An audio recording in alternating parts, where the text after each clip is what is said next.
Il y a 4 ans seulement, Pablo Correa prenait les rênes de l'AS Nancy-Lorraine qui était alors au bord du gouffre, au bord du national. 4 ans plus tard, Nancy peut se qualifier en 16e de finale de la Coupe de l'UEFA. Mieux encore, Nancy ce soir est favori devant un grand d'Europe, le Feyenoord Rotterdam. Bonsoir à tous, bienvenue sur l'antenne de Canal Plus Sport, bienvenue au stade Marcel Picot. Elle est bien belle cette trajectoire nancéenne. Je vous le disais, il n'y a pas si longtemps que ça, l'AS Nancy-Lorraine était au plus mal. Et là, l'AS Nancy-Lorraine est tout simplement aux portes du top 16 de la Coupe de l'UEFA. Pour cela, il faudra battre ce soir le Feyenoord Rotterdam. L'AS Nancy-Lorraine a son destin en main. Olivier Rouillet, bonsoir. Bonsoir Mourad. Pour battre Rotterdam, l'AS Nancy-Lorraine peut s'appuyer sur des certitudes. Cette équipe est quasi imbattable à domicile. Ah ben écoutez, les statistiques là, vont nous le démontrer. En tout cas, on sait que cette équipe de Nancy qui a joué 12 fois à domicile, vous le voyez. Toute compétition confondue, Coupe de la Ligue, bien Coupe de sûr, l'UEFA. Absolument. 11 victoires, 1 but. 20 buts marqués, 7 buts encaissés. Il est clair que ce soir, l'équipe de Nancy ne va faire que continuer sur son chemin. C'est-à-dire qu'elle va essayer de tout faire pour remporter cette victoire. C'est ce qu'on espère, du moins. Évidemment, aucun club français n'a fait aussi bien que l'AS Nancy-Lorraine. L'AS Nancy-Lorraine dans un groupe, on le rappelle, où il y a le FC Bâle, le Wisla Cracovie et Blackburn Rovers. Avant de rentrer dans le sportif, évidemment, vous avez peut-être entendu dans vos médias habituels, le centre-ville de Nancy ce soir et cet après-midi a été le théâtre d'événements assez inquiétants du côté du Feyenoord Rotterdam. Des supporters au nombre de 3000 ont vraiment provoqué des préjudices matériels assez importants. Avec Bruno Blachon, maintenant on va passer au sportif. Il est avec Pablo Correa, le coach de l'AS Nancy-Lorraine. Oui, Pablo, est-ce que vous êtes confiant? On pourrait dire qu'on l'est un petit peu, mais sans dévoiler complètement la compo qu'Olivier Rouillet va nous donner. Vous jouez à 4 attaquants. Oui, mais tout s'agit d'équilibre. Hein. C'est pas une question parce qu'on va jouer avec plus d'attaquants qu'on marquera plus de buts. C'est une question d'équilibre, mais on sait pertinemment que les matchs des poules là, de la Coupe de l'UEFA, il faut les passer surtout à la maison. C'est ce qu'on va essayer. Merci Pablo. La voilà, la compo. On va d'abord suivre la composition de l'AS Nancy-Lorraine, alors que on voit Kim, comme le dévoilait Pablo Correa. L'AS Nancy-Lorraine va tout simplement aujourd'hui aligner tous ses atouts offensifs. Oui, simplement, on va jouer avec 4 attaquants. Vous le voyez, Kim, Zerka, Dia, Curbelo. À noter que contre Schalke, Pablo Correa avait la même composition. Duchemin, Béranguer, Chrétien, Diakhaté, Pugrenier, Sauget, Sorin. Défensivement, c'est plus la coutume, je dirais, du côté de Nancy.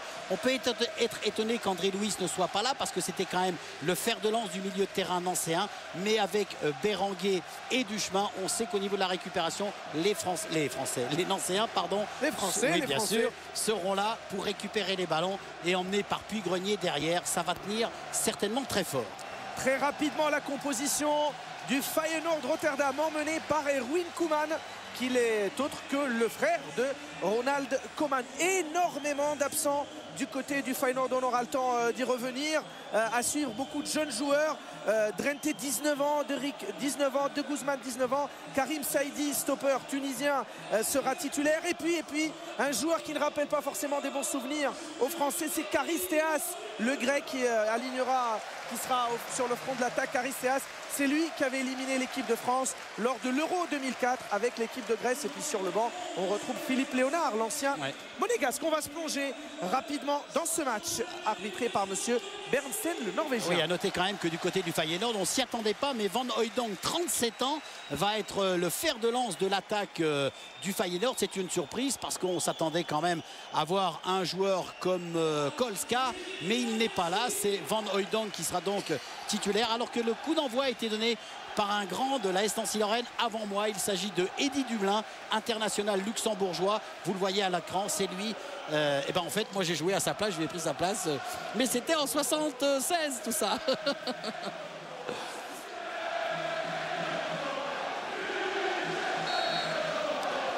Coup d'envoi de cette rencontre décisive entre Nancy et le Feyenoord Rotterdam. L'enjeu, il est simple pour les Nancéens.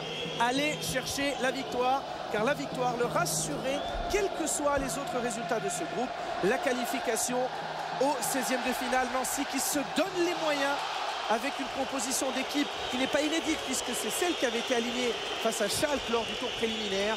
Issiardia, Zerka, Curbelo et Kim devant. On devrait avoir du spectacle, Olivier Rouillet, dans ce match. Et ça commence avec un coup de pied arrêté. C'est Michael Chrétien qui va tirer ce coup franc. La reprise derrière. Oui, à noter, Mourad, que du côté néerlandais, il y a énormément de grands gabarits. Hein. C'était assez surprenant lorsqu'on les a vus tout à l'heure arriver sur le terrain. Ils sont athlétiquement très costauds. Alors c'est vrai que dans le jeu aérien, on connaît le jeu depuis Grenier, de Diakhaté, voire de Curbelo. Mais il va y avoir quand même une assez forte concurrence du côté des Néerlandais. Ouais, c'est vrai qu'ils sont très grands, mais c'est vrai qu'aussi nous, en vieillissant, on rapetissait. Oui, il paraît, Bruno. Alors la première faute sifflée par l'arbitre norvégien, c'est destiné à Timothy de Rijk. Voilà, absolument. Qui est un Belge, un jeune Belge de 19 ans. Pour un tacle assez sévère, mais moi j'avais le sentiment personnellement qu'il jouait le ballon. On va le revoir, vous voyez, il joue bien le ballon. Oui, les pieds sont au sol, donc je trouve que la faute est un peu sévère, même si le déséquilibre qu'il y a, il avait bien joué le ballon, ce joueur belge de Feyenoord de Rotterdam. Alors, on va voir ce coup franc. On est à une quarantaine de mètres et ça ne fait pas peur à Pascal Berenguer. Prend son élan Berenguer, tir qui retombe, mais pas assez.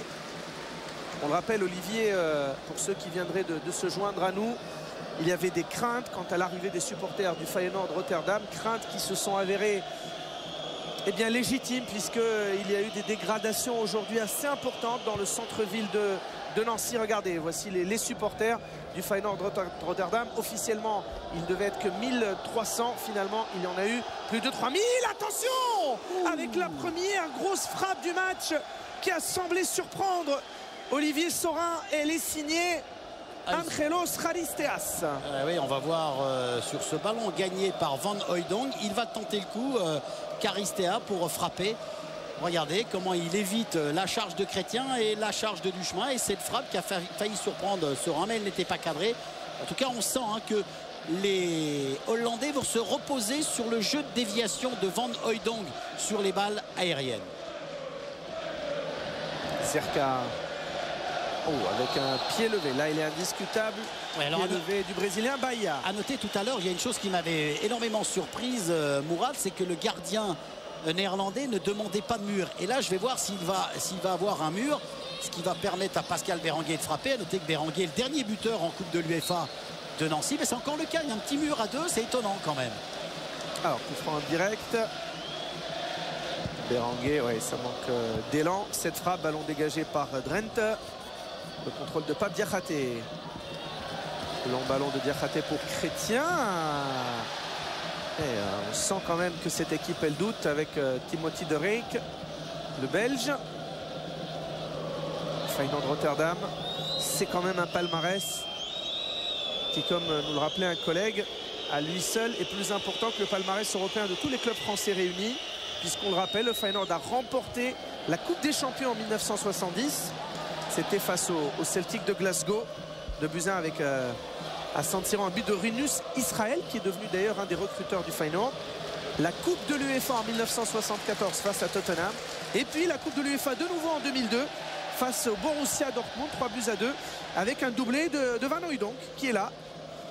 Il y avait Jan Koller d'ailleurs du côté du Borussia. Et le voilà, Van Hooijdonk, ex-enfant terrible du football néerlandais. Il a joué au Celtic de Glasgow, à Nottingham Forest, à Benfica, à Fenerbahçe. Et on voit sa faute sur Kim. C'est vrai que la vivacité de Kim a surpris un peu la nonchalance n'est pas le mot, mais en tout cas la grande masse physique. Voilà, de Van Hooijdonk. Il est un peu raide, il est un peu raide. Alors suivons, parce qu'on va chercher certainement Puy-Grenier au deuxième poteau. Allez, 6 joueurs lancés dans la surface. Ils se sont un tout petit peu gênés. C'est Puy-Grenier et Kim. C'est Kim qui a frappé le ballon. On va le revoir, regardez. Alors que Puy-Grenier avait lui arrivé en mouvement, alors que Kim était arrêté.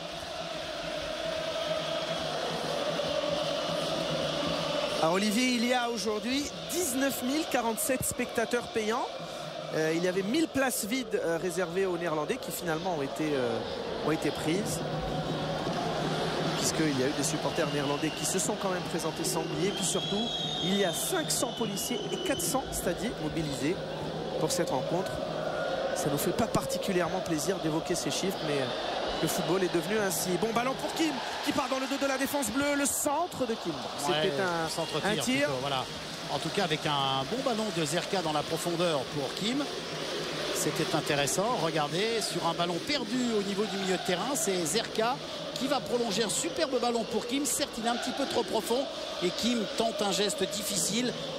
Il a voulu centrer, mais ça s'est transformé en centre-tir. L'appel était parfait. Et alors toujours le travail de Van Hooijdonk au niveau du jeu aérien. Attention à Charisteas et Van Hooijdonk. Vous faites bien de le rappeler, Olivier. Ce sont des joueurs de plus d'1m90 tous les deux. Bahia, Karim Saidi pour Van Hooijdonk qui la prend de la tête et qui dévie pour Charisteas. Charisteas, un appui avec Derick, il peut contrôler Derick. Ouais, mais mauvais contrôle. Son contrôle a été trop profond, ce qui a permis à Berenguer de venir le contrer, et surtout à Diakhaté. Chrétien, bon contrôle de Zerka, qui est de haut but pour Chrétien de nouveau. Ouais, à noter il va faire la différence, encore joué, Kim. ça, et il offre ce ballon à Chrétien. Chrétien qui a le choix, le centre en retrait pour Issiardia. C'était un peu court, ça revient sur le pied droit de Sauger. Sauger, il peut armer dans cette position. Il préfère écarter là-bas sur Michael Chrétien, le centre de Michael Chrétien.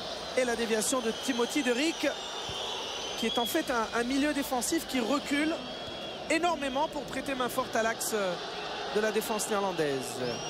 Rousserens. Et le problème que vont avoir quand même les défenseurs nancéens, c'est de gêner. Attention avec cette transmission signée de Guzman, le Canadien, et qui va essayer d'écarter là-bas vers Stein. Rousserens, qui est un Belge, va peut-être revoir. Ouais, mais le problème nancéen numéro 1 au niveau du système défensif, cela va être de gêner les déviations de la tête de Van Hooijdonk. Là, on revoit le centre de retrait de Michael Chrétien après un beau travail de Kim. C'est bien ce centre de retrait. Il est un peu court, Dia. Sauger va récupérer, mais ça ne donnera rien. À noter, Olivier, c'est que les deux fois où des ballons longs étaient adressés sur Van Hooijdonk, eh bien, Puy-Grenier n'est pas allé. Il a fait de la zone, il est reculé, il s'est reculé de 10 mètres pour rester aux côtés de Diakhaté. Absolument, c'est vrai, parce qu'il sait peut-être que son duel au niveau aérien est perdu, donc il prend une marge de sécurité, c'est intelligent. Bruno Blachon, on vous a pas entendu sur l'état de la pelouse à Marcel Picot. Mais en tant que jardinier, elle est nickel. Et en tant qu'ex-footballeur aussi, j'imagine. Ouais, elle est bonne. Non, elle est bonne. On peut dire que. On aimerait bien. Hein. Ouais, c'est vrai, Bruno, que ces derniers 48 heures sur Nancy, il a fait vraiment très très bon. Donc ça a permis à la pelouse de se sécher un peu parce qu'il n'y avait plus au début de semaine. Allez, David Sauger pour jouer cette touche.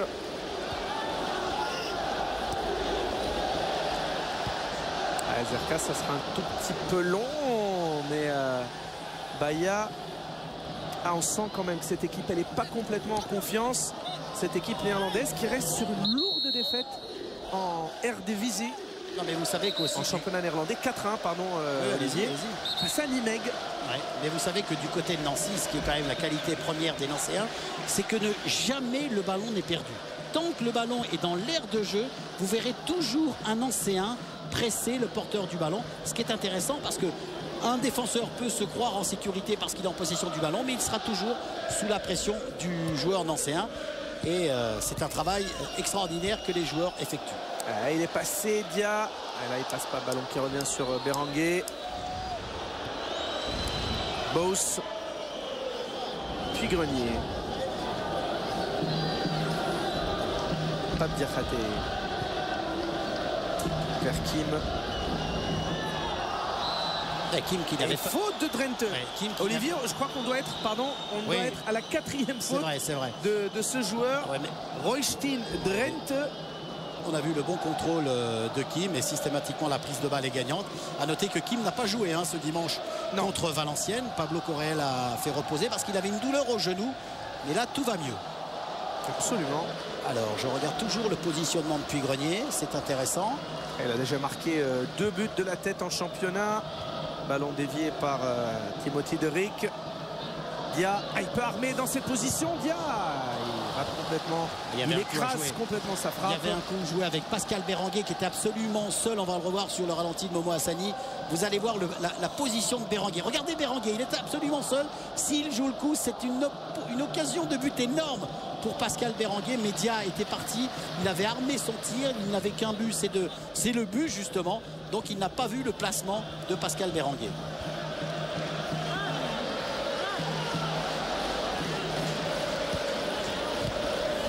Zerka qui se bat, la touche sera pour les Néerlandais. J'ai envie de poser la question à Bruno Blachon.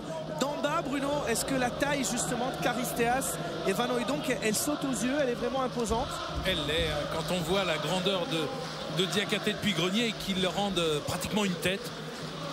C'est impressionnant, mais au niveau de la mobilité, Diakhaté et puis Grenier, pour l'instant, traitent d'égal à égal.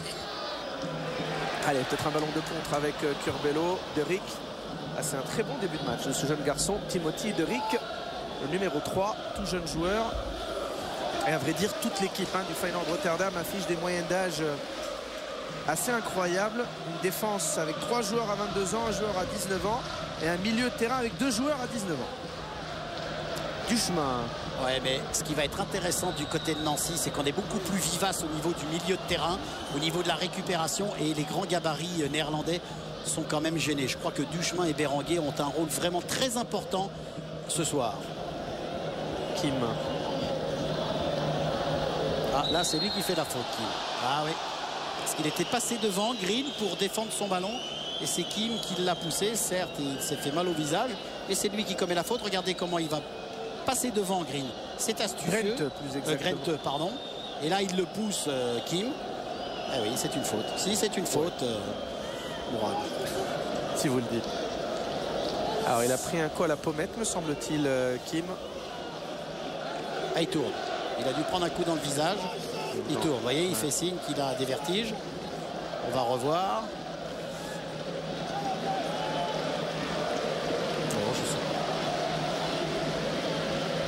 Ah oui, la main. Voilà l'explication. Merci, Momo. Et il passe, Drent, petit ballon pour De Guzman. Et là, ça peut sortir vite. Voilà. Allez, vous voyez, là, ça peut aller vite. Oh, la faute. Hop, le carton. Ah non, Ah, ben, j'avais le sentiment que ce numéro 33, De Guzman, avait commis une faute. Par contre, Dia, il est resté au sol. Ah oui, on est d'accord, ça, c'est pas Bruno. un sentiment, c'est une réalité. Ah oui, là, on est d'accord, Bruno. Parce qu'on avait vraiment le sentiment que De Guzman avait sorti la faucheuse. On va le revoir. Alors. Regardez, Dia qui va prendre le ballon. Et regardez, ça fauche quand même. Alors, ne dites pas qu'il n'y a pas faute, le ballon était déjà parti en fait. Je crois que le... Ah oui, voilà. Mais attendez, il ne touche pas le ballon, Mourad, de Guzman. Il y a faute, regardez bien. Regardez, il maîtrise son ballon. Ne me dites pas qu'il touche le ballon, il y a faute. Attendez. Il y a faute. Ah. L'arbitre de la rencontre, on vous le rappelle, c'est monsieur Bernstein. On vous tiendra au courant évidemment de l'autre rencontre, en tout cas des résultats de l'autre rencontre, qui oppose à Cracovie, le Wisla Cracovie au FC Bâle. On vous rappelle les données mathématiques. Si il y a victoire de l'AS Nancy-Lorraine, il y a qualification en 16e de finale de la Coupe de l'UEFA. Les 16e de finale qui vont se dérouler les 15 et 22 février 2007. À noter, pour vous donner une information, Mourad, pour avoir vu Cracovie ici face à Nancy, je peux vous assurer que Cracovie est certainement l'équipe la plus faible de ce groupe, et en tout cas, en ce qui me concerne, la plus faible que j'ai vu disputer un match à Marcel Picot.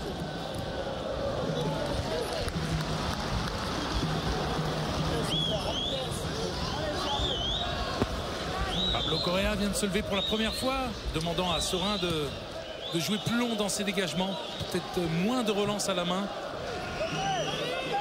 pour que le danger, si danger il doit y avoir, soit porté plus loin.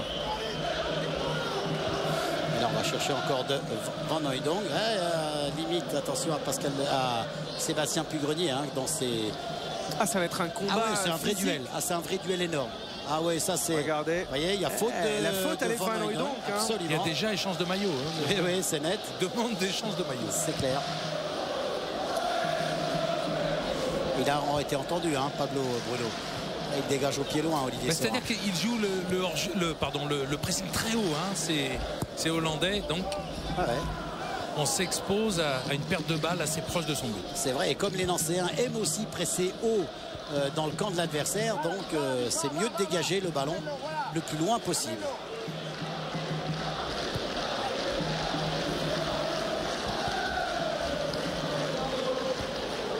Attention quand même à cet engagement physique du côté nancéen. Allez, on est déjà dans le deuxième quart d'heure de cette rencontre.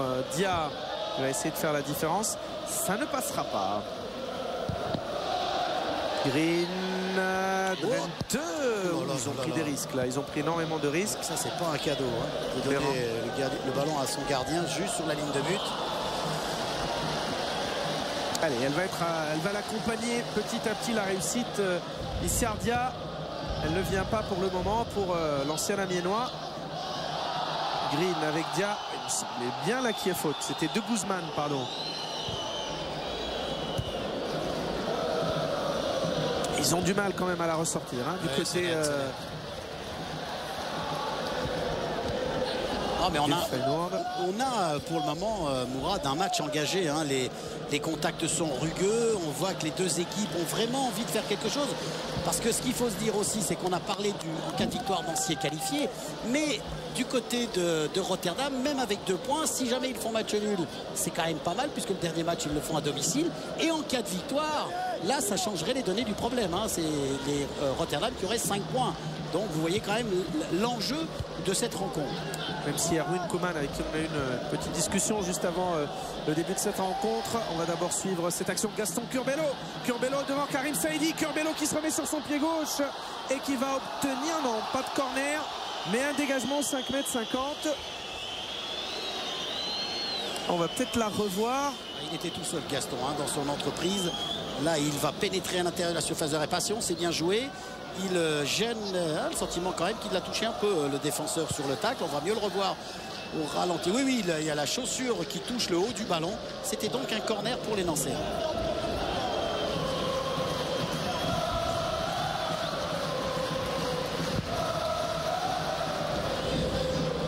Charisteas, Van Hooijdonk et puis Grenier qui s'impose sans faire faute. Diakhaté, Kim, Huyssechems, Baya, de Guzman. Hécatombe de blessures, je vous le disais, du côté du Feyenoord. Vlaar, Kastelen et Lucius, l'ancien du PSV Eindhoven, que les Lyonnais connaissent bien, sont absents pour cause de blessures. Sans parler des 2 premiers gardiens, Lodwijks et l'Égyptien Ekrami. Les 2 sont blessés. Mais Mourad, hier soir, Lens a affronté une équipe de Parme qui avait beaucoup de blessés. Son équipe B, très jeune, et cette équipe est venue gagner à Bollaert. Absolument. Donc, méfiance. Je n'osais pas le dire pour ne pas porter la poisse aux Nancéens. Non, mais l'avantage, si c'est un avantage, mais d'avoir des joueurs qui ne sont pas titulaires tout le temps. Oh, bien joué, il passe Kim. Allez, il y a une belle opportunité pour les Nancéens. Le centre de Kim, il est dévié encore une fois par ce numéro 3, Timothy De Rijk, qui est absolument partout. Et alors que Drent sur le côté droit là-bas, lui passe une très très mauvaise soirée, parce qu'on l'a même vu rater complètement son dégagement. Regardez, là on voit la belle accélération de Kim face à Drent. Et ensuite Kim qui lève bien la tête, qui prend l'information. Malheureusement, son centre en retrait a été coupé. Et cet excellent début de match sur le côté droit de la part de Kim, il confirme tout à fait les propos du Brésilien qu'il a dit encore avant ce match. Je ne suis pas un avant-centre. Il ne faut surtout pas qu'il y ait un malentendu pour les supporters nancéens. Pablo Correa m'a souvent fait jouer avant-centre, mais je préfère jouer sur un côté. Voilà. D'ailleurs, il nous disait qu'il serait même disposé à jouer à gauche, d'ailleurs, Kim. Et là, il est en train de faire la différence. C'est peut-être une trouvaille tactique, enfin une trouvaille tactique, une certitude, on va dire, tactique sur laquelle pourra s'appuyer Pablo Correa dans les semaines à venir. Oui, parce qu'à l'image de Dia côté gauche, ce sont des dribbleurs. Voilà, et ça, c'est une denrée rare. Exactement, et c'est ce que disait Kim pour finir, ce que disait Mourad. J'aime dribbler, j'aime centrer et j'aime participer au jeu. Et bien là, depuis le début, on en a vu la démonstration avec ce que Kim réalise sur le côté droit. Pour revenir à ce que je vous disais tout à l'heure, c'est vrai qu'à partir du moment où on a des joueurs qui ne sont pas titulaires tout le temps, qui sont remplaçants, et de jeunes joueurs, et bien ils ont envie de prouver. C'est certainement ce qu'ont fait les joueurs italiens hier soir face à Lens, et c'est ce qui peut très bien arriver aujourd'hui pour cette équipe de Rotterdam. Mais en tout cas du côté de Nancy, en tout cas on est prévenu, et pour le moment on est très attentif et bien motivé. Zerka pour Chrétien. Chrétien qui se remet sur son pied droit. Ah, il a essayé de faire le crochet de trop. Kim.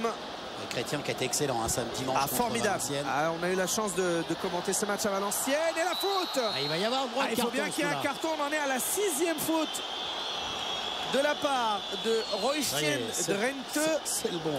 Il ne peut pas protester. C'est le bon, c'est le bon, c'est le bon. Et le premier avertissement de la rencontre. Premier carton distribué par monsieur Bernstein d'ailleurs. Et le problème, Mourad Olivier, c'est que maintenant, comment va-t-il pouvoir défendre, sachant qu'au bout de 20 minutes, il a déjà été averti? Ah bah moi je serais l'entraîneur, je le sortirais. Oui, ou on change peut-être le marquage. Ah ouais, parce qu'il est trop à la... Non, mais il a la ramasse complète. Alors... Et en plus, maintenant, il est à la merci d'en rouge. Voilà, alors attention, parce que du côté défensif, là, il y a deux joueurs nancéens qui sont absolument seuls au deuxième poteau. On va suivre ça. Suivrons le duel entre Puy-Grenier et Buys, ou Bus, je sais pas comment on dit. C'est Saïdi qui est au marquage visiblement de Zerka. Et Puy-Grenier. Et non, là, c'est Saïdi qui est sur Puy-Grenier. Pardon. Ça, c'est intéressant à suivre. Allez, Chrétien. Oh, c'est bien joué. Oh, que c'est bien ça joué. Revient encore sur Berenguer. Et but. L'ouverture du score pour l'AS Nancy-Lorraine au bout de 23 minutes. Elle est signée le défenseur buteur Sébastien Puy-Grenier. Il a déjà marqué 2 fois en championnat. Et il est là, c'est presque un but d'avant-centre pour lui sur ce tir de Pascal Berenguer. Et ouverture du score, tout à fait logique. Oui, avec cette combinaison mise au point par les Nancéens. Toujours ce petit centre en retrait, le ballon qui est bien dégagé, la frappe de Berenguer et qui est là pour reprendre le ballon. Eh bien, c'est Sébastien Puy-Grenier qui était là à l'affût pour loger le ballon hors de portée de Timmer. Superbe but pour Sébastien Puy-Grenier. Qui voulait montrer également qu'il n'était pas qu'un buteur et un très bon joueur de tête comme il avait fait contre 3. Et bien voilà, il l'a fait aussi avec les pieds. Ouais, il avait déjà marqué un but important, oui, contre 3, vous l'avez dit. Mais absolument, aussi elle est belle. Europe, il me semble. En tout cas, puis j'aime bien, à chaque fois, il met son pouce dans sa bouche pour rendre hommage à sa petite fille, je crois. Oui, ça s'appelle maintenant une Totti. Parce que Francesco Totti fait la même chose. À chaque fois qu'il marque, il fait ça. D'accord. En tout cas, c'est fort bien pour les joueurs de l'AS Nancy-Lorraine. C'est parfait même. Oui, parce qu'ils étaient entreprenants depuis le début de cette rencontre. C'est son premier but en Coupe de l'UEFA. Son 3e en championnat. Sébastien Puy-Grenier.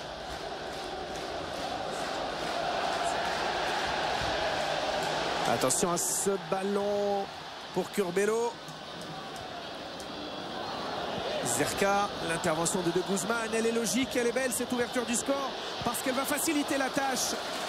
Et on voit qu'ils osent maintenant. Ouais, avec un bel enchaînement de Sauget sur ce ballon de Dia, contrôle et frappe immédiate. Alors, c'est bien joué. Vous savez où est-ce qu'il a commencé, Sébastien Puy-Grenier? À Oradour sur Glane.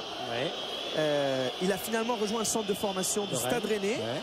Il était appelé dans le groupe pro par Christian Gourcuff, mais il a quasiment pas joué, même si c'était un grand espoir. D'ailleurs, c'est pour ça que Christian Gourcuff lui fait signer un contrat de 4 ans. Et puis finalement, sans jouer, il a été prêté à un club de Ligue 2. Il était à Valence. Puis finalement, il a choisi l'AS Nancy-Lorraine. Il a débuté dans un match de Coupe de la Ligue à Amiens. Et depuis, il n'a quasiment plus jamais quitté le 11 depuis l'année de la montée en Ligue 2. Ah ouais, non mais Sébastien Puy-Grenier a été vraiment une grosse révélation du côté de Nancy. Parce que c'est un joueur qui a fait énormément de progrès. Et puis surtout, son entente avec Diakhaté est absolument parfaite. Moi, j'estime, si vous voulez, que Diakhaté Puy-Grenier, eh bien, c'est juste en dessous de Chris Schilacci, la charnière centrale de Lyon. Donc, vous voyez quand même l'importance de ces deux joueurs au sein de l'équilibre de Nancy. Et déjà 2 joueurs sont partis à l'échauffement. Un défenseur et 2 autres à l'instant envoyés par Erwin Koeman. Attention, on garde un œil sur le match, mais on garde aussi un œil sur ce qui se passe derrière la cage d'Olivier Saurin, parce que le président Jacques Rousseau nous l'expliquait tout à l'heure. Il y a eu un grand nombre de supporters du Feyenoord Rotterdam qui sont venus sans billets. Le préfet a demandé à ce que ces supporters rentrent. Et j'ai même l'impression qu'ils sont en train d'entrer sur la pelouse, enfin sur la pelouse, pas forcément sur la pelouse, mais derrière la pelouse d'Olivier Saurin. On espère que tout se termine bien avec ces hooligans du Feyenoord de Rotterdam. Avec quelques petits mouvements de foule. Ça, c'est des images qu'on n'aime pas voir. Ouais, parce qu'ils ont réussi à passer le grillage. Hein. Donc certains ont réussi à passer les grillages. Et donc ce qui fait fuir évidemment latéralement tous les supporters nancéens. Oh là là là. Ah oui, mais ils sont passés hein, là. Hein. Ah oui, les gens s'en vont, hein. Ils ont peur hein, les gens. Ouais, ils ont peur tout simplement. Hein. Ils se font... Alors, ils leur envoient de tout. Ça, c'est des images qu'on n'aime pas voir. Non mais bon, on va rester sur le football, Mourad, parce que c'est vrai, ce qui se passe dans les tribunes, c'est inadmissible de la part de ces supporters qui ont mis à sac notre belle ville.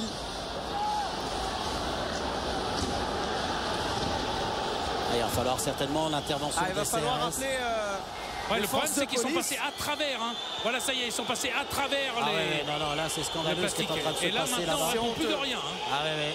Là, c'est honteux ce qui est en train de se passer. On va essayer de suivre le match, mais aussi ce qu'on ne comprend pas, c'est qu'il n'y ait pas de force de l'ordre à l'intérieur du stade. Ah ouais, là il y a parce que là il y a nécessité d'intervention.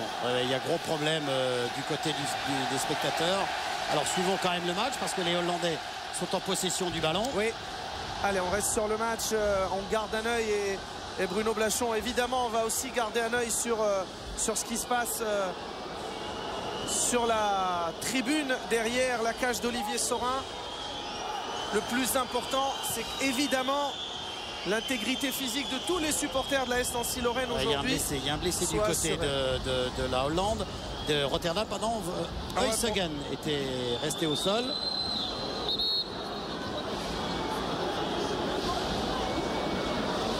Alors, est-ce qu'on peut revenir, Mohamed Hassani, sur les images de la tribune pour évaluer un tout petit peu la situation sécuritaire? Là, on a une image qui indique bien ce que vous expliquiez, Bruno Blachon, tout à l'heure, Olivier. Oui, absolument. Les gens, en fait, ils ont cassé brisé le plexi. Voilà. Exactement. Le plexiglas qui devait y avoir entre eux et les premiers supporters nancéens. Et puis maintenant... Exactement. Alors, cela dit, le mouvement semble se calmer un tout petit peu. Oh là là là. Ouais, et les gens de la sécurité, oui, mais ils peuvent pas faire ça, ces gens de la sécurité. Absolument. Tant qu'il n'y aura pas un cordon de policiers. Alors si on élargit un tout petit peu, Momo Hassani, juste pour expliquer aux téléspectateurs de Canal Plus Sport où on est exactement, c'est la tribune qui est derrière la cage d'Olivier Saurin. Et là, vous allez voir sur la gauche, ce sont tous les supporters du Feyenoord Rotterdam. Ils sont au nombre de 3000. Bruno, vous êtes en bas, vous me confirmez qu'il y a bien plus que les 1300 supporters annoncés. Hein. Et encore, aux entrées tout à l'heure, à chaque fois qu'ils entendaient une consonance étrangère, ils essayaient de les canaliser de manière à ce qu'ils ne se trouvent pas disséminés en plein milieu des supporters nancéens. Ça aussi, ça n'a pas été facile pour eux parce que ce sont des gens qui sont venus d'eux-mêmes, évidemment pas du tout canalisés. Le club, le Feyenoord Rotterdam, lui a demandé 1300 billets exactement. Oh là là, c'est en train encore de dégénérer, et je pense que l'arbitre devrait quand même avoir un œil mais ce qu'on comprend sur ce qui se passe là, parce que c'est quand même dangereux. Attention, parce qu'il y a aussi de l'autre côté des supporters de la S Nancy-Lorraine qui sont en train de descendre visiblement parce qu'ils ont envie d'en découdre. Hein. C'est pas la peine d'aller jouer le coup de poing, Mourad, ça ne sert strictement à rien. Il va falloir que les forces de police interviennent. D'ailleurs, je les vois arriver, donc là, ça va être chaud. Alors, les forces de police, oui, ils arrivent là-bas. Ils sont en train de monter l'escalier. Voilà. Alors, on va d'abord suivre le match. C'est évidemment le plus important, mais les CRS sont arrivés. Voilà, et c'est ce que le public applaudit. Hein. Voilà, les CRS sont arrivés. Malheureusement, on aimerait tellement pouvoir se concentrer sur une rencontre de football sans avoir à tomber dans la rubrique fait divers. Mais en même temps, notre devoir journalistique. Et là, on va d'abord suivre cette action du côté de l'AS Nancy-Lorraine. On joue depuis 30 minutes. On vous rappelle que Nancy mène 1-0 avec Duchemin. Il peut armer Duchemin. Et le ballon est dévié par la défense de Feyenoord. Ça revient sur Puy-Grenier. Puy-Grenier qui cherche une solution, qui va armer, qui ne trouve pas le cadre. Mohamed Hassani, c'est malheureusement un exercice qui va être compliqué aujourd'hui.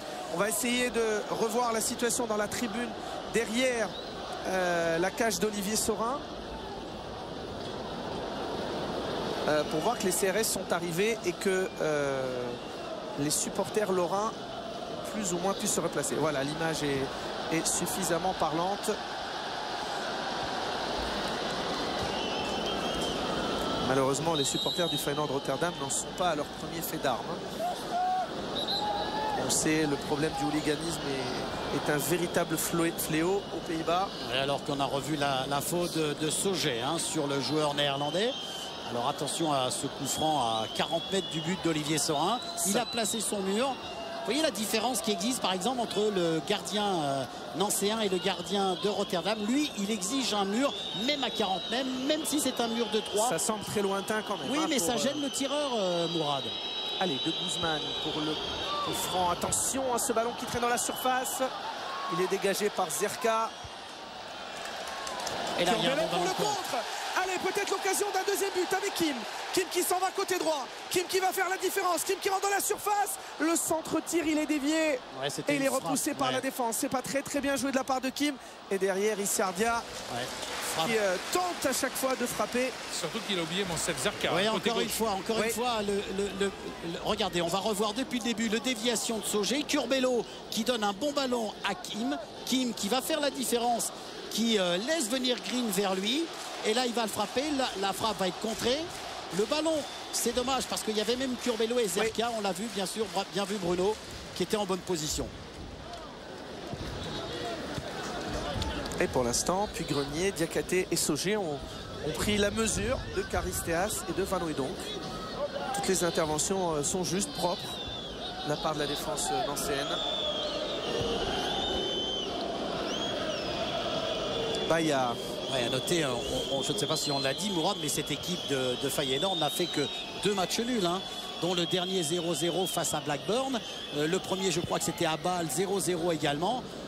On sait que c'est une équipe défensive, mais on sait que du côté nancéen, eh bien, on l'a vu avec le but déjà inscrit par Puy-Grenier, eh on a des armes offensives peut-être plus importantes que du côté de Blackburn ou de Bâle. Et puis c'est quand même aussi une équipe qui, au bout de 14 journées de championnat, a déjà pris 26 buts, énorme. C'est vrai, c'est vrai. Donc 4, et Mourad le disait tout à l'heure, face à Nimeg dans le championnat hollandais. Attention Olivier avec ce bon ballon. Il est hors jeu, le Belge. J'ai quand même un tout petit peu l'impression que Nancy a laissé le contrôle du ballon aux Néerlandais. Non, mais là, de toute façon, les Nancéens ont quand même commencé très fort. Nous sommes à 33 minutes. Peut-être ont-ils besoin de récupérer un petit peu, mais on sent quand même pas cette équipe, j'espère ne pas me tromper, mais on la sent pas très inspirée offensivement quand même. Je parle de Rotterdam, bien sûr. Olivier, oui. Je ne veux pas être oiseau de mauvais augure, mais hier, à Lens, il menait 1-0. Et puis les Parmesans étaient battus, baladés dans le jeu. De nombreuses occasions ont été ratées par les Lensois. Et derrière... Bon, là, Bruno, il faut arrêter de nous parler de Lens quand même. Non, c'est pas ça. C'est que je vous fais le parallèle. Oui, bien sûr. Mais et le fait de ne pas faire, comme disait Francis Gillot, le break, on est toujours à la merci d'un retour. C'est clair. En tout cas, à force de parler de Parme... pour la qualification, ce sera râpé. Allez, Puy-Grenier. Je pense qu'il y avait une faute de Diakhaté sur Van Hooijdonk. L'arbitre, en tout cas, lui, a laissé l'avantage aux Nancéens. Serdia, la tête de Saïdi. Bon ballon pour Curbelo. Curbelo qui se retourne, qui cherche un partenaire et qui va obtenir la touche.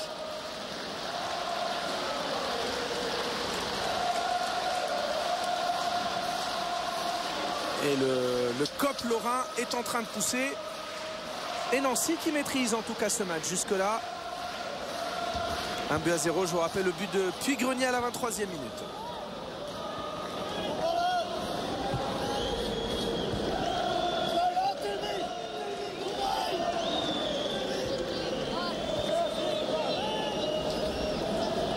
Derrick.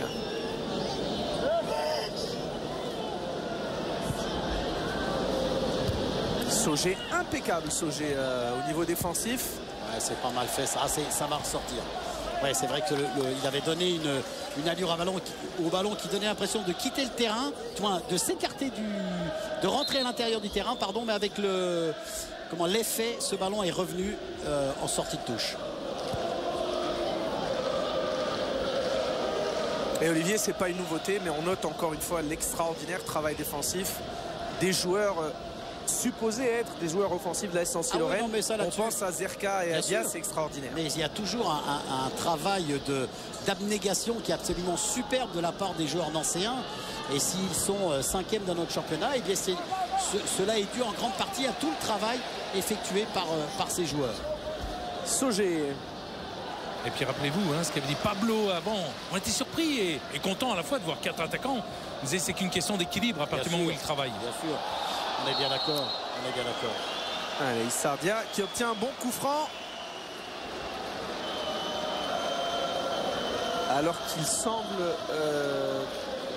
derrière la cage d'Olivier Saurin, la situation se soit normalisée plus ou moins avec l'arrivée des forces de l'ordre. Là, il y a un vrai cordon de sécurité. En fait, le cordon, il a colmaté le plexi. Les policiers ont remplacé le plexiglas. Bah, ils ont pris leur comment on appelle ça, le truc émeute, là, anti-émeute. C'est en plexiglas aussi, Bruno. Attention, on va suivre ce coup franc. La tête de Van Hooijdonk, Charisteas, Guzman. Un ballon en cloche sur la tête de Pape Diakhaté qui remet derrière. À Diakhaté, vous dites-vous.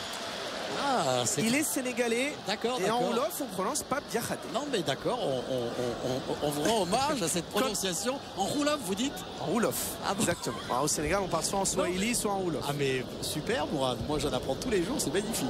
C'est un peu la même prononciation que Charisteas, puisque chez les Grecs, on dit Charisteas. D'accord. Allez, on va se régaler encore avec Kim sur le côté droit qui est en train de faire un festival. Le centre en retrait de Kim et encore une fois de Rick.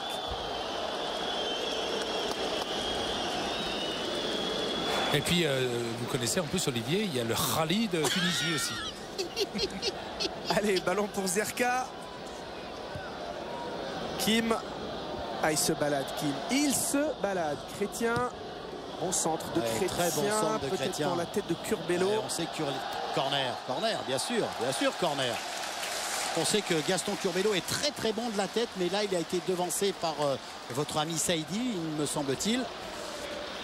En tout cas, la doublette Chrétien-Kim est en train de fonctionner à merveille. Ah ouais, parfait, sur le côté droit. Sur le côté, c'est magnifique. Elle semble, on va dire, on peut être sûr plus complémentaire que Sauger Dia à gauche. Hein. On peut être certain que Claude Puel est certainement en train de regarder ce match, puisque les Lillois viennent dimanche face à Nancy en direct sur Canal. On en parlera.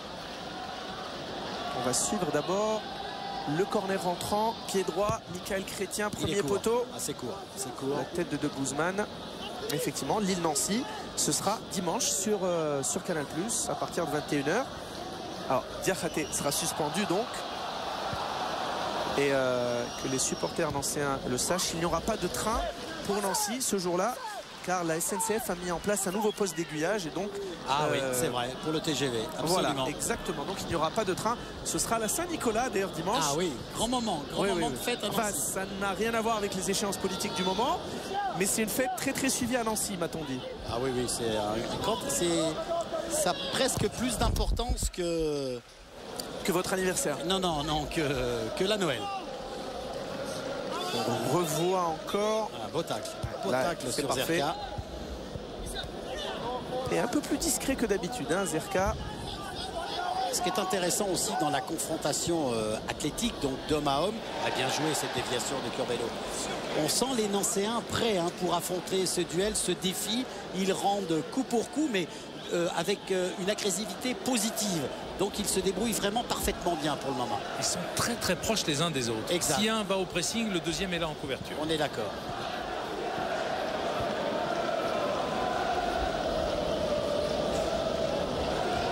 Derrick. Perdu. Et juste pour finir, Là, avec... Non, je vous laisse l'action. D'abord Sylvain Kim, côté droit.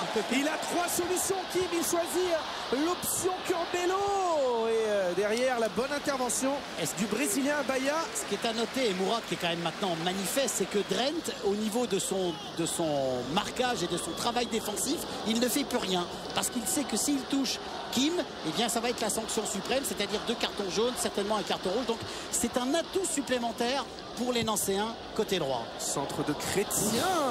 Il a pris tous les risques, notre ami Green. Sauger. Allez, David Sauger qui se remet sur son pied droit et qui va obtenir la touche. Bruno Blachon. Je voulais surtout dire que Kim décrochait de plus en plus pour aller chercher ces fameux ballons. Absolument. Allez, Sauger de nouveau. Centre de Sauger. La tête de Timothy de Rick. On a quand même cette équipe de Rotterdam qui subit. Là, regardez Karim Saïdi. Sur Zerka. Ouais, on a vu pire comme tirage de maillot, mais bon. Non, mais le jeu de main, il existe dans le football. Faut aussi arrêter de dire qu'il faut qu'on joue comme un manchot. Ça existe, un attaquant, un défenseur. Ça fait partie aussi du jeu. Il faut être malin un petit peu pour justement éviter ce genre de contact. Allez, encore un corner pour les Nancéens. Peut-être Puy-Grenier. Le deuxième but! Le deuxième but, Nancéen, il est signé Kim. On était en train d'essayer de comprendre ce qui s'était passé exactement. Et avec beaucoup d'opportunisme, encore Kim. Son 3e but en Coupe de l'UEFA, le Brésilien. C'est une juste récompense parce qu'il fait un match absolument extraordinaire. On revoit l'action. C'est peut-être pas Kim. Ouais, c'est touché, je pense, également par le défenseur. Oui, j'ai le sentiment Bahia, je crois. C'est Bahia, le Brésilien. Que Kim est dans le coup. Certes, il touche le ballon, mais Bahia va détourner de la poitrine. On va le revoir, oui, absolument. Mourad, vous avez raison. C'est Bahia de la poitrine qui met un CSC, comme on dit dans le jargon footballistique. Un autogol contre son camp.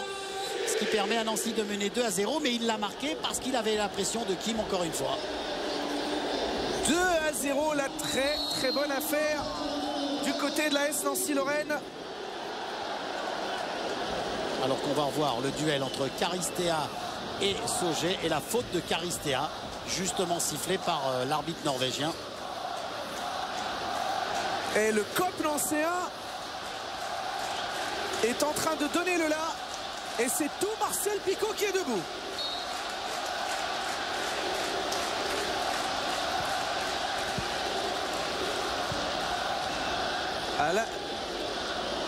Puy-Grenier. C'est énorme. C'est énorme. Là, ce que fait Puy-Grenier, là, c'est qu'ils sont vraiment sur un nuage, les Lorrains. C'est hallucinant cette prise de risque de la part de Sébastien Puy-Grenier avec un petit geste technique, avec une décontraction, mais une concentration en même temps énorme de la part du défenseur nancéen. Olivier? Oui. Alors là, on revoit le but, pardon, Bruno. Oui, mais juste en même temps. Et comme ça, vous voyez le but, lui, il l'a dans sa tête. Il y a un autogol. Pablo, c'était ce break qui vous manquait. On avait l'impression que vous étiez encore tendu. On est tendu. C'est vrai que les choses qui passent à l'extérieur aussi, les joueurs, ils les sont aussi, j'essayais de dire qu'ils continuent à jouer. Bon, ça c'est bien avoir marqué un deuxième. C'est bien surtout pour la deuxième mi-temps. Merci Pablo. Oui, c'est bien parce qu'à la 42e, ça fait énormément de bien. Il y aura peut-être 1 ou 2 minutes de temps additionnel. Mais en tout cas, ce deuxième but nancéen est arrivé au bon moment.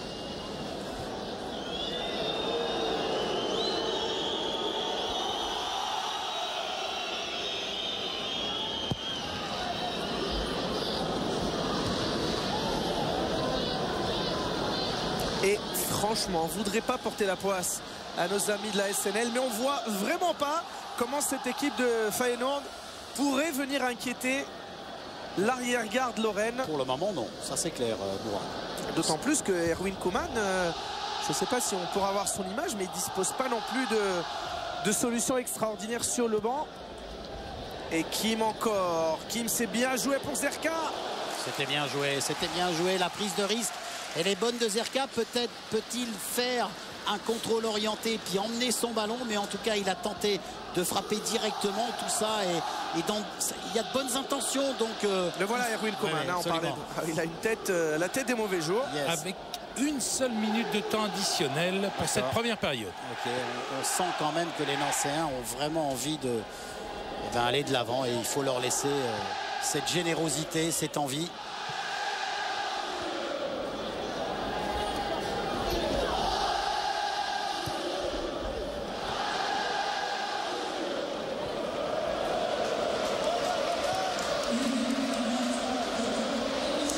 Allez, on vous a laissé un peu avec la ferveur des supporters nancéens. Jacques Rousselot nous le disait avant le match, ce 30 novembre 2006 restera quoi qu'il arrive une date importante pour nous car on reçoit un grand de la scène européenne.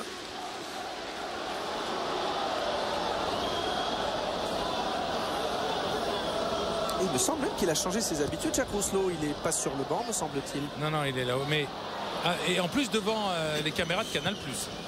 Ou de Canal+ Sport. Pour la première fois.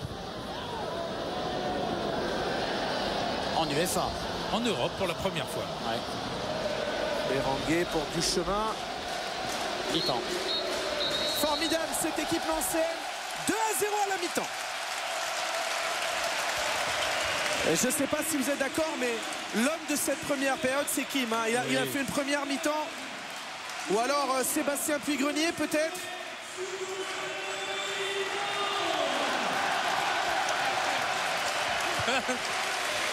Et Bruno Blachon. Non, non, je vous dis pourquoi. Parce qu'avant le match, quand j'ai dit bonjour à Sébastien, j'ai dit salut buteur.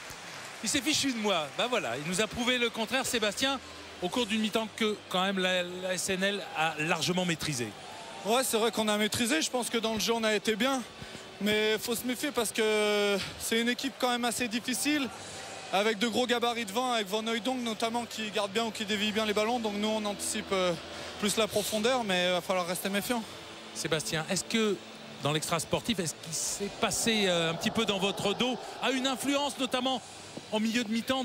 On a senti un certain flottement.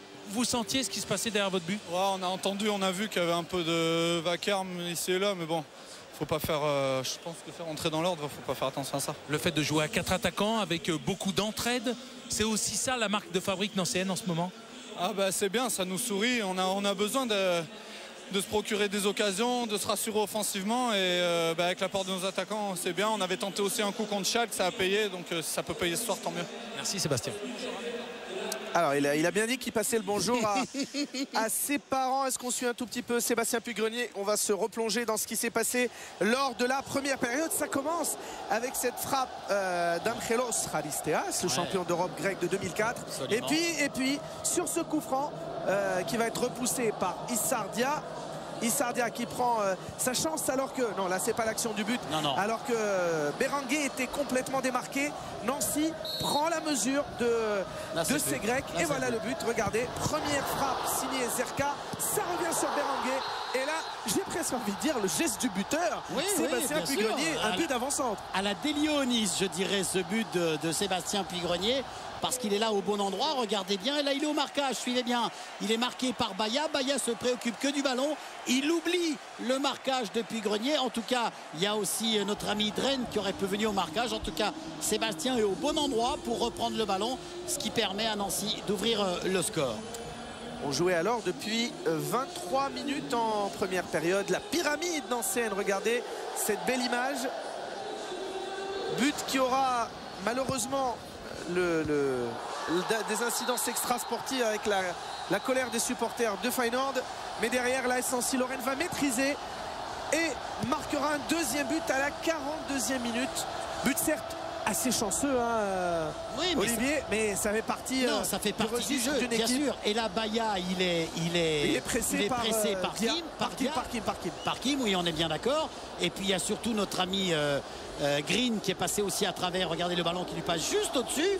Et ensuite, il y a Baya qui est obligé de pousser, de dévier le ballon de la poitrine pour inscrire le deuxième but. Allez, 2-0 pour l'AS Nancy-Lorraine. On reviendra, on va vous montrer plein de choses pendant cette mi-temps. Je vous rappelle le score de 2-0. C'est un score qui qualifie les Lorrains en 16e de finale, quelle que soit l'issue de l'autre rencontre de ce groupe. Une petite bande-annonce et on se retrouve dans quelques secondes ici à Marcel Picot.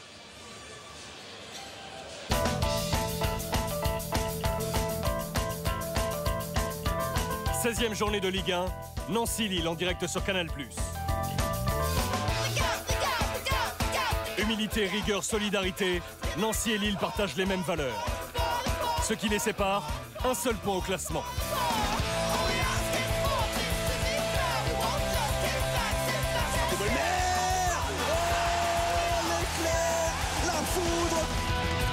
Nancy-Lille, dimanche 20h20 en direct en exclusivité sur Canal+.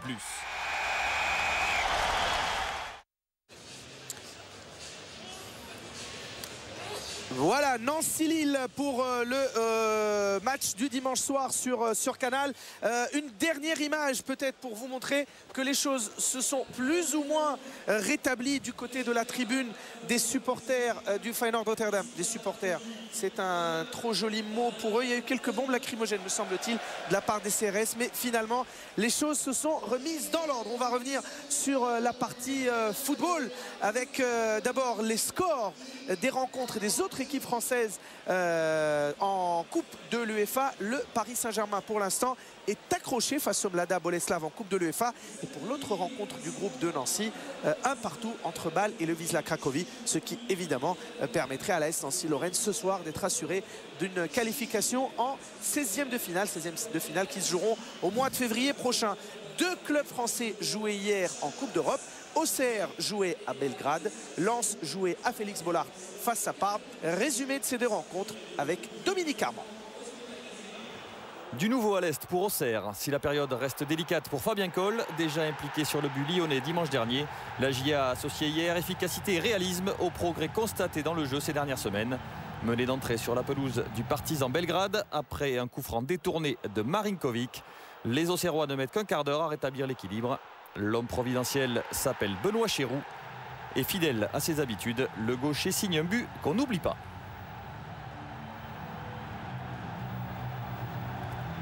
Un partout, puis très vite 2-1 pour Auxerre.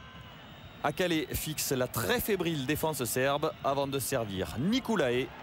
La volée façon Jordao du Roumain laisse Jajic Pantoa. Dès lors, Auxerre maîtrise les débats et ses accélérations dévastent l'arrière-garde du Partizan. Exemple avec Gélène qui met Bajic au supplice. Akale conclut du pied droit avant la pause. 3-1. La victoire semble promise aux Auxerrois tant l'écart est grand entre les deux formations. Jean Fernandez pourtant n'oublie pas que ces hommes n'ont pu battre le Maccabi Haïfa puis les Rangers malgré un avantage momentané au tableau d'affichage. Pas de frayeur toutefois ce coup-ci, mais du bonheur. À peine entré en jeu, Pieroni conclut en beauté la soirée. 4-1 et premier succès bourguignon dans cette poule. Les 16e de finale sont en vue. Un résultat nul suffira dans 15 jours à la Baie des Champs face aux Italiens de Livourne.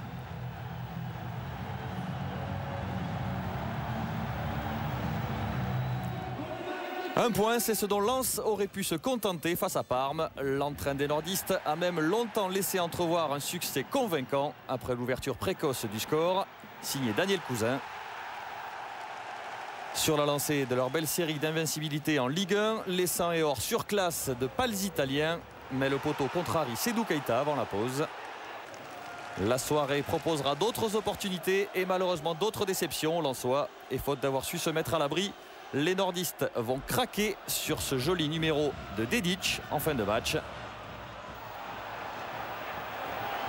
Mal en point en Serie A, Parme revient contre le cours du jeu et va même mettre à profit les tout derniers instants de la partie pour arracher un succès inespéré, synonyme de qualification. Paponi ajuste Itange, 2-1. Tout se jouera donc pour Lens dans 2 semaines sur la pelouse des Néerlandais d'Erenven.